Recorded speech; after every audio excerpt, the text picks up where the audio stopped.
When you reach your solides, you start hearing the same advice everywhere. Eat more fruit. It's good for you. It gives you vitamins, keeps you strong, helps your body fight off illness. You listen, and you follow this advice. Every morning, maybe you start the day with a banana. Later, you might grab a handful of grapes as a snack. In the afternoon, you slice some watermelon or pour yourself a glass of fresh orange juice. All of it feels like the right thing to do, a habit that keeps you healthy. But what no one tells you is this. Not every fruit is your friend at this stage of life. Some of these sweet, juicy fruits you've trusted for years may quietly be harming your circulation, weakening your legs, and slowly stealing away the strength that keeps you independent. Have you noticed your legs feeling heavier lately? Do stairs seem harder to climb? Have you ever been woken in the night by a sharp leg cramp? Or found yourself feeling oddly tired after a breakfast of fruit and juice? Too tired to go for your usual walk? Maybe you've blamed age, thinking this is simply part of getting older.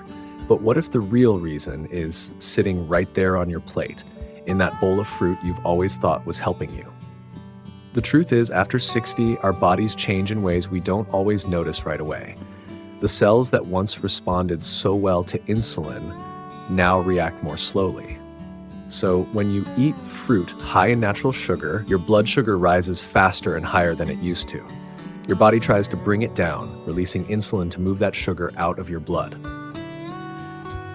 But the insulin doesn't work as well as it once did. Your blood sugar stays high longer, then drops quickly, leaving you tired, lightheaded, maybe even shaky. And this isn't a one-time event. It happens again and again each time you take in those sweet fruits or fruit juices. Over time, this pattern wears down your energy, your circulation, and the strength in your legs. Your liver, too, struggles in ways it didn't before. When you were younger, it handled sugar with ease, burning it for energy. Now, it often stores that sugar as fat that builds around the liver itself, around your belly, and around your heart. This fat makes it harder for blood to flow freely. The smallest blood vessels, the ones that bring life to your legs, your eyes, your brain, start to suffer. At first, you might notice your feet feel cold at night, or your legs swell a little by the end of the day. Maybe your fingers feel numb at times, or you feel unsteady when you stand. You might chalk it up to age. But in truth, these are signs that your body is struggling to handle what you're feeding it. This doesn't mean you have to give up fruit altogether, but it does mean it's time to look at fruit with new understanding. Ask yourself, does this fruit help me feel lighter, stronger, more clear-headed? Or does it leave me feeling tired, sluggish, weighed down? Every bite you take now sends a message to your body. Are you choosing foods that support your strength or foods that quietly wear it down? There are fruits that for years you may have thought of as healthy choices. A banana in the morning, quick, easy, familiar. But that one banana holds about 14 grams of sugar. When you were younger, that sugar fueled your muscles right away. Now, much of it lingers in your blood, pushing your insulin higher and higher before the crash comes and you're left feeling drained. And while bananas are rich in potassium, they're low in magnesium, a mineral that works hand in hand with potassium to keep muscles relaxed and nerves working smoothly. As we age, we tend to lose magnesium. Eating bananas without enough magnesium can actually make muscle cramps more likely, not less. Grapes, they seem harmless. Small, juicy, easy to pop in your mouth. But a small handful delivers over 20 grams of sugar, as much as a candy bar. The sugar hits your bloodstream fast, making your insulin surge, your ankles swell, your legs feel heavy, your fingers puff up. And while grapes contain resveratrol, the antioxidant often praised for heart health, you'd need to eat pounds of grapes to get a helpful dose. By then, the sugar has done its harm. Watermelon, the taste of summer, of childhood picnics, of warm afternoons with family. But watermelon is mostly water and sugar with little fiber to slow down how fast the sugar enters your blood. One slice can send your blood sugar soaring, leaving you with a quick high, followed by fatigue, shaky legs, or dizziness as the sugar crashes down. Fruit juice, it seems like a smart swap for soda. But once the fiber is stripped away, what's left is liquid sugar. A small glass of orange juice holds 5 or 6 teaspoons of sugar. That sugar rushes into your blood, pushing your liver and insulin into overdrive, then leaves you exhausted. Dried fruit? A few dates or raisins may seem like a wise choice over candy, but dried fruit is sugar in disguise. Without water, the sugar is concentrated. Just one small date has more sugar than a cookie. A cup of raisins, like drinking 2 sodas. And because dried fruit is small and easy to chew, it's easy to eat too much without realizing it.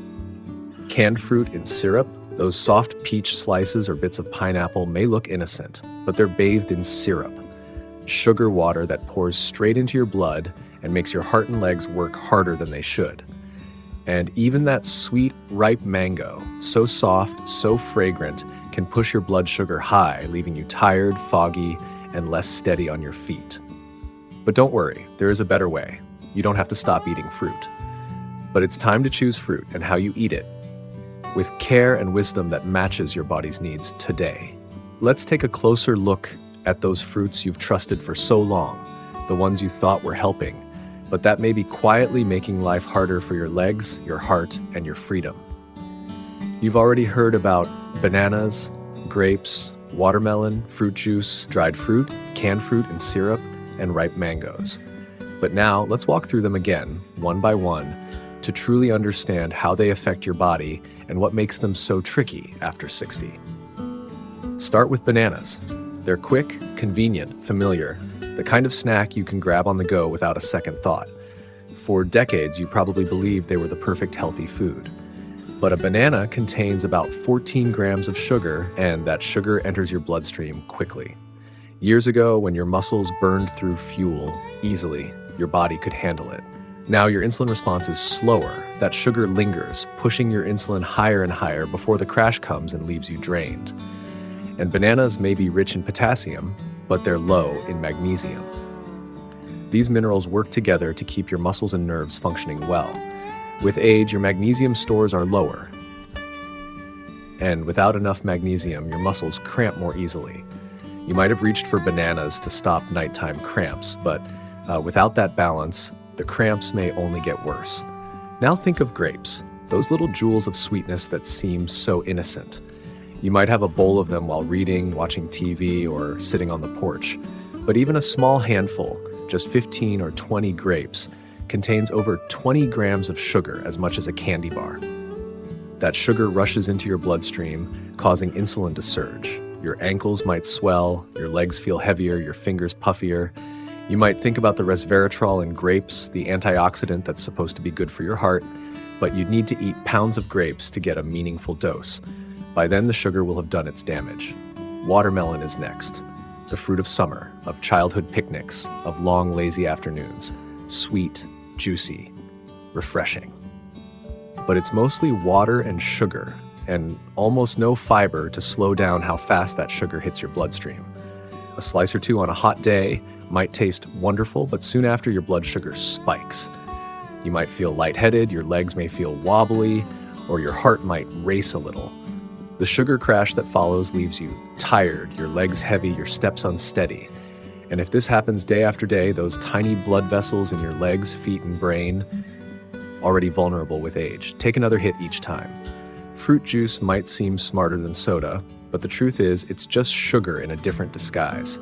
Once the fiber is removed, the sugar is free to rush into your blood. A small glass of orange juice holds as much sugar as several teaspoons of table sugar. That sugar load overwhelms your liver, forces your insulin system to work overtime, and leaves you exhausted afterward. And the worst part? You drink it in seconds, without even realizing how much sugar you've just taken in. Dried fruit may feel like a better choice than candy. Just a few dates, a handful of raisins. But dried fruit is sugar concentrated. With the water gone, the sugar content skyrockets. A single date holds more sugar than a cookie. A cup of raisins, like downing 2 cans of soda. And because dried fruit is small and easy to chew, it's easy to eat too much without noticing. The sugar spikes, the crash follows, and you're left feeling drained. Dried fruit also pulls water from your body as it digests, making you feel dehydrated, your joints stiff, your muscles tight. Instead of helping you, it quietly works against your strength. Canned fruit in syrup is another trap. Those soft slices of peach or pineapple in syrup might look harmless, but the syrup is just sugar water that pours into your blood, thickening it, making your heart and legs work harder than they should. After eating it, You might notice your legs feel heavier, your ankles puff up, or your heart beats harder when you climb stairs. Over time, the damage adds up, not just in how you feel, but in how your blood flows, how your body handles oxygen, how your tissues heal. Even that sweet, ripe mango, the kind that melts in your mouth and fills the room with fragrance, can cause trouble. The riper the mango, the higher its sugar content and the lower its fiber. That means the sugar hits hard and fast, pushing your blood sugar up, then crashing down and leaving you tired, maybe even dizzy or unsteady. The sugar that doesn't burn off gets stored as fat around your belly, your liver, your heart. Each of these fruits might have been fine when you were younger, when your body processed sugar quickly, when your muscles burned fuel easily, when you were on your feet all day. But now, with slower circulation, slower metabolism, and greater sensitivity to sugar, they can do more harm than good if eaten the wrong way. But here's the good news. You don't have to give up fruit. You just have to choose it wisely. Pick fruits that work with your body now. Fruits that are lower in sugar, higher in fiber, and packed with protective compounds. Blueberries, raspberries, strawberries, small, rich in antioxidants, low in sugar, high in fiber. They help protect your blood vessels, support steady blood sugar, and fight inflammation. Apples and pears eaten with the skin bring gentle sweetness and plenty of fiber to slow sugar's entry into your blood. And don't forget avocados. They may not seem like fruit, but they are, and they're full of healthy fats, potassium, and fiber that nourish your heart, muscles, and keep you feeling full without sugar swings. How you eat fruit matters too. No more grabbing fruit on an empty stomach. No more fruit as a standalone snack. Let fruit be part of your meals, paired with protein, fat, and fiber that help slow sugar absorption. Chew slowly, savor the taste, listen to your body. After eating, ask yourself, do I feel lighter, clearer, stronger, or tired, heavy, foggy? Your body always speaks. You just have to listen. At this stage of life, every choice is a chance to support your freedom, your strength, your independence.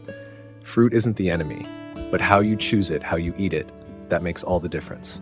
By now, you might be wondering, so what can I do? Do I have to give up fruit entirely? I've loved fruit my whole life. It's always been part of my table, my traditions, my memories. And I want to assure you, no, you don't have to give up fruit. But now is the time to see it through new eyes, to choose it with the wisdom that comes from understanding how your body has changed, and to let fruit be what it was meant to be, a gift that nourishes you, not a hidden burden. Your body has worked hard for you for more than 6 decades. Your liver, your heart, your blood vessels, your muscles, they've carried you through every step, every joy, every struggle. But now they need your care in a new way. They need you to choose foods that support their work, not make it harder. And the beautiful part is, there are still so many fruits that can do just that. Fruits that fit this stage of life and help protect the strength that keeps you free. Berries. Blueberries, raspberries, strawberries, small, vibrant, rich in antioxidants, low in sugar, high in fiber. They are among nature's most perfect packages, supporting steady blood sugar, protecting your blood vessels, and fighting the silent inflammation that can weaken your legs and slow your steps. Apples and pears, eaten with their skins, offer gentle sweetness along with fiber that slows down sugar absorption and helps you feel satisfied without the highs and lows. And don't overlook avocados. Yes, they are fruit. They're full of healthy fats, potassium, and fiber, all of which support your heart, muscles, and energy without sending your blood sugar on a roller coaster. But just as important as what you choose is how you eat it. No more fruit alone on an empty stomach. No more fruit as a quick, mindless snack between meals. Instead, let fruit be part of your main meals. Pair it with protein, healthy fat, or fiber from nuts, seeds, or vegetables. This slows down sugar absorption, gives your liver time to do its job, and helps keep your blood vessels safe. Chew slowly. Taste the fruit. Let your body have time to recognize when it's had enough. And most of all, listen to how you feel. After eating fruit, do you feel light, clear, and steady on your feet? Or do you feel tired, foggy, weighed down? Your body speaks to you in these moments. It tells you what helps and what doesn't, if only you pause and listen. This time of life isn't about restriction or deprivation. It's about living with intention, with care, with deep respect for the body that has served you so well. Your legs are your freedom. Your strength is your independence. And every choice, including every bite of fruit, is a chance to support that freedom, to honor that strength. So don't let old habits or sweet marketing messages guide your choices. Let your own body, your own wisdom, lead the way. Eat fruit that gives back to your health. Eat it in ways that work with your body, not against it. And let each bite be a quiet thank you to your heart, to your legs, to your blood vessels for all they have done and all they still do. Aging isn't the end of strength. It's a new chapter where you get to choose what nourishes you, what supports you, what helps you keep walking strong. And that journey begins with simple, thoughtful choices like the life you choose today.